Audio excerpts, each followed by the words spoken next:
السلام علیکم۔ آج کی ویڈیو اسپیشل ان لوگوں کے لیے ہے جن کے ویزے لگے ہیں، جو عمرے پر جانے والے ہیں۔ میں نے آپ لوگوں سے کہا تھا کہ ویزا لگنے کے بعد، لیکن عمرے کے لیے روانگی سے پہلے ایک بہت امپورٹنٹ کام ہے، اور میرا خیال ہے سب سے اہم کام وہ ہے، وہ آپ نے کر کے جانا ہے۔ کیونکہ اگر آپ نے پہلی بار جانا ہے تو پھر تو آپ کو اندازہ ہی نہیں ہے کہ یہ کام بھی کرنا ہے۔ اور میں نے جتنی بھی کتابیں پڑھی ہیں عمرے کے حوالے سے، جو رہنمائی کرتی ہیں، آپ کو گائیڈ کرتی ہیں، اور میں نے جو ویڈیوز دیکھی ہیں یوٹیوب کے اوپر، ان ویڈیوز میں بھی اس کام کے بارے میں اتنا نہیں بتایا گیا۔ یہ میرا ذاتی ایکسپیرینس ہے، اور ذاتی ایکسپیرینس کی بنیاد کے اوپر میں سمجھ رہا ہوں کہ یہ سب سے امپورٹنٹ کام ہے جو آپ نے کر کے جانا ہے۔ ہو سکتا ہے جو دوسرے لوگ گئے ہیں ان کا ایکسپیرینس اس حوالے سے ذرا ڈیفرنٹ ہو، تو سن لیں، ہو سکتا ہے آپ کے یہ کام آئے۔ جو لوگ پہلی بار جاتے ہیں نا عمرہ کرنے کے لیے، ان کو بالکل بھی یہ اندازہ نہیں ہوتا کہ وہاں پہ کس قسم کے حالات، کیسی سچویشن کا سامنا کرنا پڑے گا، وہاں پہ ماحول کیسا ہے، وہاں کی ہوائیں کیسی ہیں، وہاں پہ فضا کیسی ہے، اور وہ چیزیں آپ کے دل و دماغ کے اوپر کس حد تک اثر کریں گی۔ تو جانے سے پہلے جب آپ کا ویزا لگ گیا ہے تو سب سے امپورٹنٹ کام کیا ہے کرنے والا، میں آپ کو وہ بتاتا ہوں۔ ہر بندہ جو عمرے پر جا رہا ہے نا، اس کے پاس اپنی کچھ پریشانیاں ہیں، کچھ مسائل ہیں، کچھ دکھ ہیں، کچھ آزمائشیں ہیں، کچھ دعائیں ہیں جو اس نے کرنی ہے، کچھ معاملات ہیں جو اللہ کے سامنے رکھنے ہیں۔ تو میرا آپ سب کو یہ مشورہ ہے کہ اپنی دعائیں، اپنی پریشانیاں، اپنے دکھ، اپنی آزمائشیں، اپنی بیماریاں، اور اپنی وہ ڈیمانڈ اور تقاضے جو آپ نے اللہ کے سامنے دعاؤں کی صورت میں رکھنے ہیں نا، ان کو کاغذ پہ نوٹ کر لیں۔ دعاؤں کو کاغذ پر لکھے بغیر آپ نے نہیں جانا۔ اس کی وجہ کیا ہے؟ اس کی وجہ میرا ذاتی ایکسپیرینس ہے۔ میں جب پہلی بار عمرے پہ گیا تھا نا، تو ظاہر میں بھی کچھ پریشانیاں لے کے گیا تھا، کچھ دکھ لے کے گیا تھا، کچھ بیماریاں تھیں، کچھ آزمائشیں تھیں، کچھ مشکلات تھیں، کچھ دعائیں تھیں جو اللہ سے کرنی تھیں، کچھ معاملات تھے جو نمٹانے بہت ضروری تھے، کچھ معاملات تھے جن کا سلوشن اللہ سے مانگنا تھا۔ لیکن نہ مجھے کسی نے بتایا، نہ گائیڈ کیا، نہ میں نے یہ ساری دعائیں لکھی۔ ہم یہاں سے روانہ ہوئے جدہ سے مکہ پہنچ گئے۔ اب وہاں جا کے تو ماحول ہی ڈیفرنٹ ہے۔ نبی پاک صلی اللہ علیہ وسلم نے فرمایا، اللہ تعالیٰ دنیا کے اوپر، ساری دنیا کے اوپر جو رحمتیں نازل کرتا ہے نا، اس میں 90% رحمتیں صرف مکے اور مدینے کے اوپر نازل ہوتی ہیں، اور 10% رحمتیں جو ہے نا وہ ساری دنیا کے اوپر نازل ہوتی ہیں۔ میں ایک ایسے گھر سے، ایک ایسے شہر، ملک اور ایک ایسی دنیا سے گیا تھا جو اللہ کی رحمتوں میں سے صرف 10% کی حقدار تھی۔ لیکن جب میں مکے میں پہنچا تو وہاں اس شہر میں، اس فضا میں جب سانس لیا، تو وہ شہر تھا جس کے اوپر اللہ تعالیٰ کی 90% رحمتیں نازل ہوتی ہیں۔ ظاہرہ ماحول میں اس کا اثر تھا، ہواؤں میں اس کا اثر تھا، وہ ہوائیں، وہ فضائیں، وہ ماحول انسان کے اوپر اثر کرتا ہے۔ اس نے ہمارے دماغوں پہ بھی اثر کیا۔ اب اثر کیا ہوا؟ ہمیں اپنی پریشانیاں، اپنے دکھ، اپنے معاملات، اپنی آزمائشیں، اپنی دعائیں سارے بھول گئے۔ کم از کم میرا ذاتی ایکسپیرینس ہے کہ مجھے وہاں پہ جا کے کوئی پریشانی یاد ہی نہیں رہی۔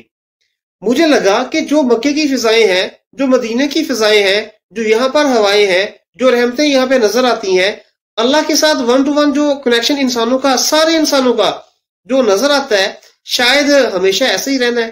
جب بھی دعا کے لیے ہاتھ اٹھائے تو ایسا ہی لگا کہ یار یہ مسئلہ ہے، یہ تو بڑا چھوٹا سا مسئلہ ہے، یہ پیسوں کی تنگی ہے، یہ تو بڑا چھوٹا سا مسئلہ ہے، یہ بیماریوں کی آزمائش ہے، یار یہ تو بڑی چھوٹی سی آزمائش ہے۔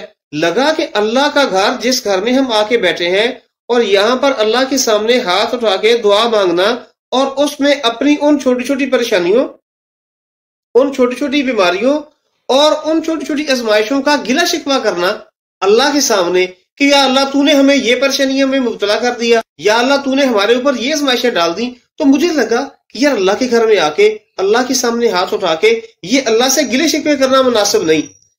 اب دماغ سے نا وہ ساری کی ساری پریشانیاں ہی اتر گئیں۔ نہ وہاں پہ جا کے ہمیں پاکستان میں آنے والی آزمائشیں یاد رہیں، نہ پاکستان میں آنے والے دکھ یاد رہے، نہ یہاں کی پریشانیاں یاد رہیں۔ وہاں تو جا کے اللہ کی رحمتیں، اللہ کا گھر اور وہ ماحول اور وہ فضا، بس وہ تھی۔ اور ہمارے ذہن میں ایسے تھا کہ شاید ہم نے ادھر ایسے ہی رہنا ہے، اب دنیا ایسے ہی چلے گی۔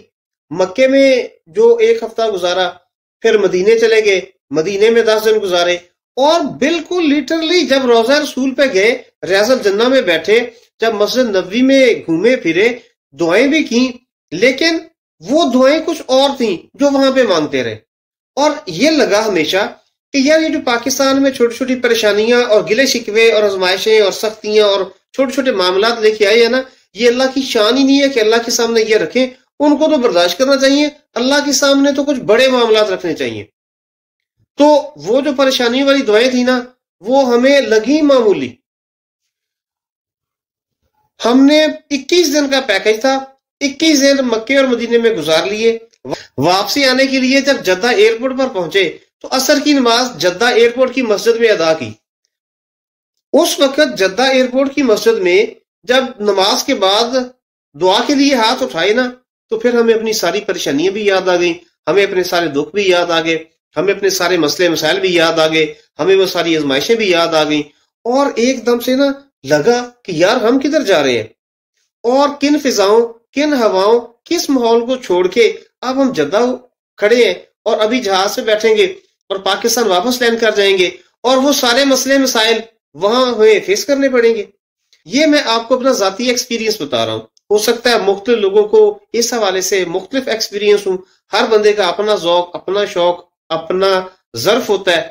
تو مجھے لگا کہ جب آپ عمرے کے لیے جائیں نا، تو آپ نے جو بھی اللہ کے سامنے دعائیں کرنی ہیں، آپ کو جو بھی پریشانی ہے، جو بھی مسئلے مسائل ہیں، جو بھی آپ کی آزمائشیں ہیں، آپ جن دعاؤں کی کامیابی کے لیے، جن دعاؤں کی قبولیت کے لیے وہاں جا کے اللہ کے سامنے ہاتھ پھیلائیں گے نا، ان دعاؤں کو کاغذ پہ لکھ لیں، تاکہ وہاں جا کے جب مکے اور مدینے کی فضائیں، وہاں کی ہوائیں، وہاں کا وہ جو نورانی ایک ماحول ہے، وہ آپ کے اوپر اثر کرے، اور آپ کا جو ذہن ہے نا، دل و دماغ ہے، وہ پاکستان میں آنے والی پریشانیاں، آزمائشیں، دکھ مصیبتوں کو بھول جائے. تو کم از کم وہ کاغذ آپ کے سامنے ہو، اور آپ کو یقین ہو کہ یہ جو کاغذ پہ لکھی دعائیں ہیں نا، یہ مانگنی ہے. یہ جو پریشانیاں ہیں نا جو کاغذ پہ لکھی ہیں، ان کے سلوشن اللہ سے مانگنے ہیں. یہ جو آزمائشیں ہیں نا جن میں مبتلا تھے پاکستان میں، ان کے حوالے سے اللہ تعالیٰ کی رحمت مانگنی ہے اور اللہ کی پناہ مانگنی ہے.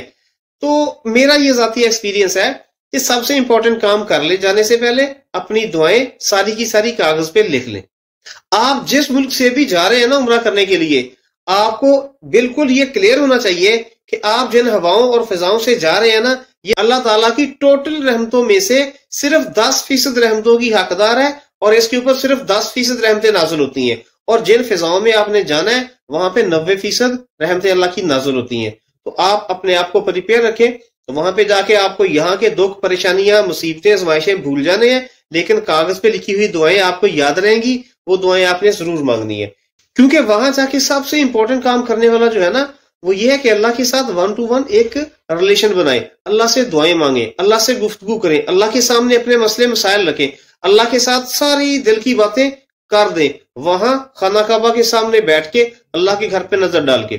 اگر وہاں پہ بھی یہ نہ کر سکے نا، تو پھر اس کے بعد آپ کے پاس صرف یادیں ہونی ہیں، او ہو یہ بھی دعائیں تھیں، یہ بھی دعائیں تھیں، یہ بھی دعائیں تھیں. اس لیے اس سے پہلے کہ اپنی دعاؤں کو وہاں جا کے بھولیں، اپنی دعاؤں، اپنی پریشانیوں کو یہیں پر کاغذوں پہ لکھ کے لے جائیں، اور وہاں جا کے کاغذ کو سامنے رکھیں، اور اللہ کے ساتھ اپنے سارے راز و نیاز کر لیں. اللہ تعالیٰ آپ کی دعائیں قبول کرے، آپ کا عمرہ قبول کرے، آپ کو اپنے سفر میں آسانی عطا فرمائے. میرا نام آصف ہے، ملتے ہیں انشاءاللہ نیکسٹ ولاگ میں. السلام علیکم. پاکستان زندہ باد.